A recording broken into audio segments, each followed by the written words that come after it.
CM sir, உங்களுக்கு ஏதாவது இந்த பழி வாங்கணும் அப்படின்ற எண்ணம் ஏதாவது இருந்துச்சுன்னா என்ன வேணாலும் பண்ணுங்க.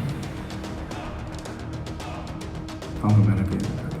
கிட்டத்தட்ட ஒரு 5 மாவட்டத்துக்கு பிரச்சாரத்துக்கு போனோம். இந்த மாதிரி எதுவுமே நடக்கலாம். ஆனால் கரூரில் மட்டும் ஏன் எப்படி நடக்குது, எப்படி நடக்குது? அனைவருக்கும் வணக்கம். என் லைஃப்பில் இந்த மாதிரி ஒரு பெயின்ஃபுல்லான ஒரு சுச்சுவேஷனை நான் ஃபேஸ் பண்ணதே கிடையாது. மனசு முழுக்க வலி மட்டும்தான். இந்த சுற்றுப்பயணத்தில் என்னென்ன மக்கள் பார்க்க வராங்க, அதுக்கு ஒரே ஒரு காரணம் தான், அவங்க என் மேலே வச்சிருக்கிற அன்பும் பாசம். அந்த அன்புக்கும் பாசத்துக்கும் நான் எப்பவும் கடமைப்பட்டிருக்கிறேன். அதனால தான் இந்த சுற்றுப்பயணத்தில் மற்ற எல்லா விஷயங்களையும் தாண்டி மக்களுடைய சேஃப்டி, அதில் எந்த காம்ப்ரமைஸும் பண்ணிடக்கூடாதுன்றதுக்காக தான் அது என் மனசில் ரொம்ப ஆழமாக இருக்கும் அந்த எண்ணம். அதனால தான் இந்த அரசியல் காரணங்கள் எல்லாத்தையும் தவிர்த்துட்டு ஒதுக்கி வச்சுட்டு மக்களுடைய சேஃப்டி மட்டும் மைண்டில் வச்சுக்கிட்டு அதுக்கான இடங்களை சூஸ் பண்ணுறது, அதுக்கான இடங்களை பார்த்து பெர்மிஷன் கேட்குறது, போலீஸ் டிபார்ட்மெண்ட்டில் அதை ரிக்வெஸ்ட் பண்ணி கேட்போம். ஆனால் நடக்கக்கூடாதது நடந்துருச்சு. நானும் மனுஷன் தானே. அந்த நேரத்தில் அத்தனை பேர் பாதிக்கப்பட்டு இருக்கும்போது எப்படி அந்த ஊரை விட்டுட்டு என்னால் கிளம்பி வர முடியும்?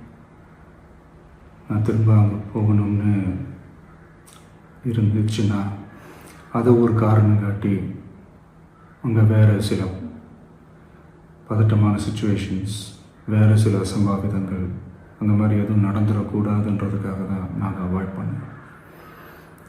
இந்த நேரத்தில் சொந்தங்களை இழந்து தவிக்கிற அத்தனை குடும்பங்களுக்கும் என்னுடைய ஆழ்ந்த இரங்கலை தெரிவிச்சுக்கிறேன். எனக்கு தெரியும், என்ன சொன்னாலும் இது ஈடேயாகாதுன்னு எனக்கு தெரியும். ஹாஸ்பிட்டலில் ட்ரீட் பண்ணிகிட்ருக்கிற எல்லாருமே சீக்கிரமாக க்யூர் ஆகி வரணுன்றதை இந்த நேரத்தில் நான் வேண்டிக்கிறேன். கூடிய சீக்கிரமே உங்கள் எல்லாரையும் நான் சந்திக்கிறேன். இந்த நேரத்தில் எங்களுடைய வலிகளை, எங்களுடைய நிலைமையை புரிஞ்சுக்கிட்டு எங்களுக்காக பேசின அரசியல் கட்சிகளை சார்ந்த நண்பர்கள், தலைவர்கள் அனைவருக்கும் என்னுடைய நன்றியை தெரிவிச்சுக்கிறேன். கிட்டத்தட்ட ஒரு 5 மாவட்டத்துக்கு பிரச்சாரத்துக்கு போனோம். இந்த மாதிரி எதுவுமே நடக்கலாம். ஆனால் கரூரில் மட்டும் ஏன் எப்படி நடக்குது, எப்படி நடக்குது? மக்களுக்கு எல்லா உண்மையும் தெரியும். மக்கள் எல்லாத்தையும் பார்த்துக்கிட்டு இருக்கிறாங்க. கரூரை சேர்ந்த அந்த மக்கள் அந்த உண்மையெல்லாம் வெளியில் சொல்லும்போது எனக்கு கடவுளே நேரில் வந்து இறங்கி அந்த உண்மைகள்லாம் சொல்கிற மாதிரி எனக்கு தோணுச்சு. சீக்கிரமே எல்லா உண்மைகளும் வெளியில் வரும்.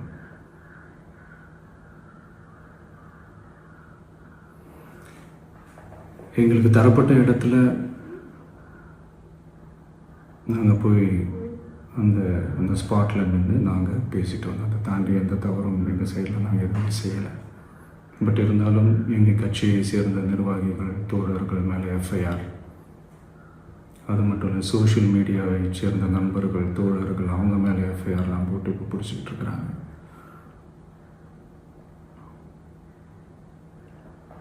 சிஎம் சார், உங்களுக்கு ஏதாவது இந்த பழி வாங்கணும் அப்படின்ற எண்ணம் ஏதாவது இருந்துச்சுன்னா என்ன வேணாலும் பண்ணுங்க. அவங்க மேலே கை வைக்காதீங்க. நான் ஒன்று வீட்டில் இருப்பேன், இல்லை நான் ஆஃபீஸில் இருப்பேன். என்ன வேணாலும் செய்யுங்க. நண்பர்களே, தோழர்களே, நம்மளோட அரசியல் பயணம் இன்னும் ஸ்ட்ராங்காக, இன்னும் தைரியத்தோட கண்டினியூ ஆகும்.